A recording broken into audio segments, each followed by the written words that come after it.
Assalamualaikum warahmatullahi wabarakatuh. Kali ini saya akan menjelaskan tentang wireless commerce dari mata kuliah e-business yang akan dijelaskan oleh saya sendiri, Akmal Fikri, dengan NIM F1E 119052. Saya akan memulai menjelaskan apa itu teknologi wireless. Teknologi yang menghubungkan dua perangkat atau lebih tanpa menggunakan kabel. Banyak memanfaatkan gelombang elektromagnetik sebagai media perpindahan data. Contohnya, penggunaan telepon seluler.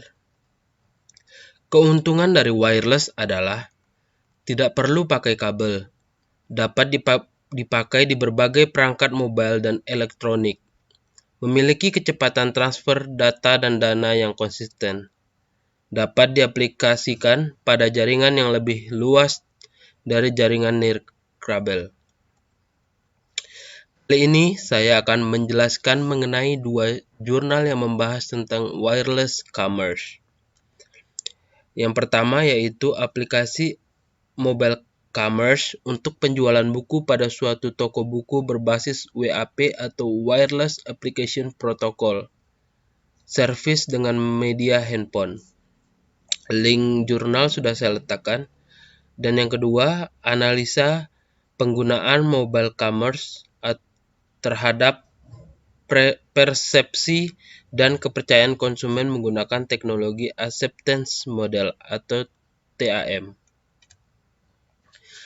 Yang pertama, aplikasi e-commerce untuk penjualan buku pada suatu toko berbasis WAP service dengan media handphone. Sejalan dengan perkembangan informasi di bidang telekomunikasi GSM, Global System for Mobile Communication, pun berkembang dengan pesat. Orang-orang membutuhkan informasi tidak hanya ketika berada di depan komputer saja, tetapi informasi dapat diakses dimanapun dan kapanpun. Oleh karena itu, kebutuhan akses ke internet melalui telepon seluler menjadi impian kolaborasi antara tiga perusahaan telekomunikasi terbesar saat yang lalu, yaitu Ericsson, Motorola, dan Nokia. Namun pada zaman sekarang, sudah terdapat iPhone, Samsung, Vivo, dan lain-lain. Dengan menciptakan standar protokol aplikasi nirkabel atau dikenal dengan Wireless Application Protocol. WAP menjadi pilihan pertama di dalam menyebarkan informasi, komunikasi, berita aktual, harga saham, dan masih banyak lagi kegunaannya. Wireless Application Protocol adalah industri standar yang ditetapkan menjadi protokol komunikasi dan lingkungan aplikasi yang memungkinkan kita mengakses internet melalui telepon seluler. WAP ditemukan dan digerakkan oleh WAP Forum yang terdiri dari perusahaan telekomunikasi besar di dunia, yaitu Nokia, Ericsson, Motorola, dan Corn, dimulai pada tahun 1997. WAP protokol didesain dengan meniru dari web protokol. Tujuannya agar dapat digunakan di dalam struktur web itu sendiri, tetapi mengubah komunikasi antara content provider dan mobile device lebih efisien dan waktu yang lebih singkat dibanding dengan web protokol. WAP protokol mencakup level aplikasi dan juga transport level seperti 1. Application Layer atau WAE, Wireless Application Environment, menyediakan lingkungan aplikasi bagi para pengembang dan menjalankan aplikasinya. Yang kedua, Session Layer atau WSP, Wireless Session Protocol, menyediakan metode pengorganisasian pertukaran data antara aplikasi klien dan server.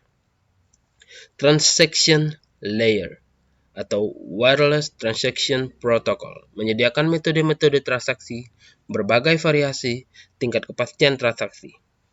Security Layer atau WTLS, Wireless Transport Layer Security, adalah opsional, akan ada jika diperlukan autentikasi keamanan koneksi antar aplikasi. Transport Layer atau Wireless Datagram Protocol adalah layer paling bawah dari WAP Stack yang merupakan tempat hubungan dengan barrier yang disediakan oleh jasa operator. Barrier yang terletak di bagian bawah WAP Stack tergantung kepada jenis jaringan dan koneksi data dari jasa operator telepon. Seperti misalnya pada jaringan GSM terdapat koneksi data dengan CSD dan SMS. Keuntungan utama dari WAP mencakupi 1.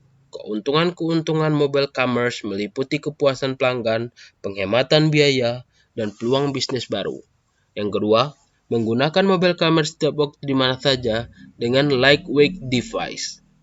Yang ketiga, pemilik tunggal mempunyai pengendalian atas data sedangkan mobile device dapat diselaraskan. Yang keempat, mobile commerce dapat membawa penjual dan pembeli bersama-sama dengan mudah sehingga memungkinkan untuk mendapatkan laba yang lebih besar dan hubungan dengan pelanggan menjadi semakin dekat. Yang kelima, WAP merupakan metode non-property. Artinya, semua orang dapat menggunakan untuk mengakses internet. Yang keenam, tidak tergantung kepada jenis jaringan. WAP dapat bekerja di jaringan CPD, CDMA, GSM, PDC, PHS, TDMA, Flex, Reflex, IDEN, Tetra, DEC, Datatag, Mobitex, dan jaringan masa depan seperti GPRS, UTMS, 3G, 4G, 5G. Yang ketujuh, WAP telah digunakan 95% produsen telepon seluler di dunia dan diimplementasikan oleh jasa operator jaringan seluler.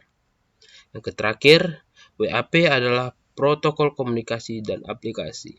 WAP browser dapat dibangun di berbagai jenis sistem operasi seperti Palmos, Epoch, Windows, Flexos, OS atau 9, Java OS atau Symbian, dan masih banyak lagi.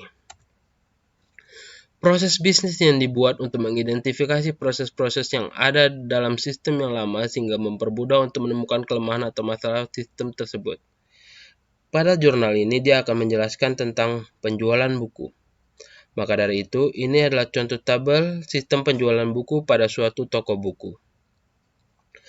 Yang pertama itu ada kepala, yang kedua dibutuhkan marketing, dan yang ketiga dibutuhkan distributor. Untuk menjalin kerja ini, maka harus ada pelanggan. Dari itu dapat kita lihat, kepala hanya membutuhkan laporan penjualan dan pembelian. Sedangkan marketing harus memiliki data penjualan, data pesanan, dan stok buku untuk diberikan kepada distributor.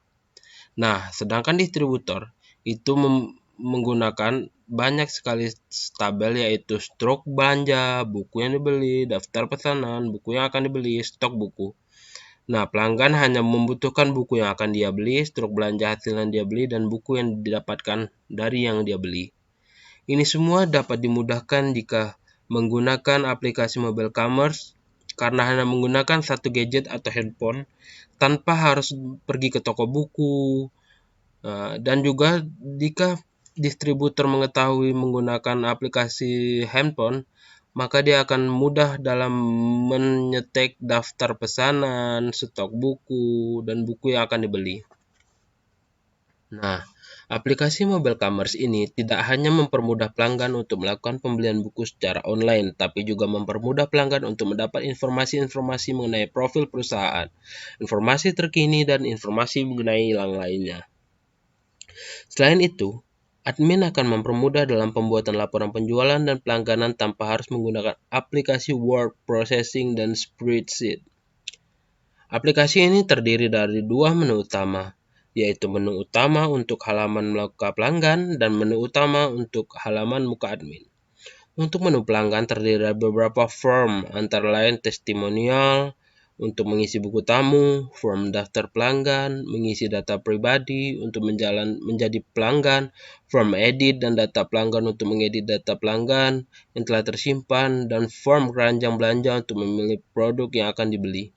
Untuk menu admin terdiri dari beberapa form untuk menginput, mengedit, dan berita data. Form kategori buku, form provinsi pembeli, dan form koleksi buku. Form untuk menginput data dan mengedit penulis juga. Form untuk menginput dan mengedit data penerbit buku. Selain itu, menu admin memiliki form untuk mencetak laporan pelanggan dan laporan transaksi per periode. Nah, ini kita akan masuk ke jurnal yang kedua.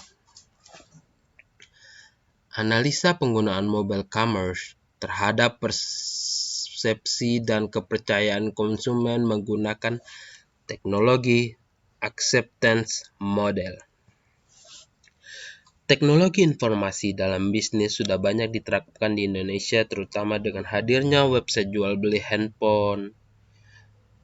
Dengan penetrasi penggunaan smartphone di Indonesia yang sudah sangat signifikan, maka pelaku-pelaku e-commerce banyak melakukan inovasi bisnis yang relevan dengan membuat sistem jual beli online yang berbasis mobile commerce. Penelitian ini dibuat dengan tujuan untuk mengetahui bagaimana penerimaan konsumen terhadap teknologi mobile commerce. Untuk mencapai tujuan ini, penelitian ini diukur dengan pengaruh, persepsi, kemudahan penggunaan aplikasi, kemudian aplikasi dan kepercayaan terhadap aplikasi dengan mengembangkan model penelitian teknologi acceptance model. Hasil dari penelitian ini adalah dapat menunjukkan bahwa ada hubungan dan keterkaitan antara persepsi kemudahan, persepsi kegunaan, dan persepsi kepercayaan terhadap penerimaan konsumen yang melakukan transaksi online menggunakan teknologi aplikasi yang berbasis mobile commerce. Teknologi acceptance model merupakan salah satu teori yang dianggap sangat berpengaruh pada umumnya dan digunakan untuk menjelaskan penerimaan individual terhadap penggunaan sistem teknologi informasi. Teknologi ini pertama kali dikenalkan oleh Davis tahun 1986 yang dikembangkan dari Theory of Reasoned Action atau TRA oleh Adson dan Fishbein tahun 1980. Model penerimaan teknologi acceptance model merupakan salah satu model sistem penerimaan teknologi informasi yang akan digunakan oleh pemakai.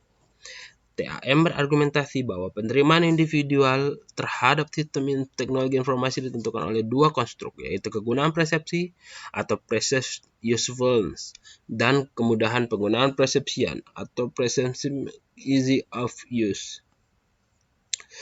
TAM bertujuan untuk menjelaskan dan memperkirakan penerimaan acceptance penggunaan terhadap suatu sistem informasi yang diberlakukan. TAM menjelaskan hubungan sebab akibat antara keyakinan akan manfaat dan kemudahan penggunaan suatu sistem informasi dengan perilaku, tujuan dan penggunaan aktual dari penggunaan sistem informasi. Kemudahan penggunaan atau easy of use adalah kepercayaan seseorang dalam mengaplikasikan suatu teknologi yang bisa dengan mudah digunakan serta dipahami. Kemudian selanjutnya akan memiliki efek pada perilaku, yaitu semakin meningkat seseorang beranggapan mengenai kemudahan menggunakan sistem, semakin meningkat pula pemanfaatan teknologi informasi.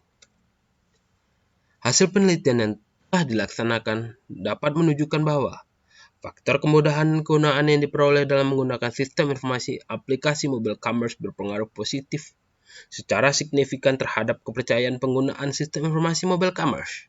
Selain itu, didapat pula bahwa faktor di jenis kelamin dan faktor kepercayaan penggunaan terhadap sistem informasi juga sangat mempengaruhi penerimaan dalam menggunakan sistem informasi mobile commerce.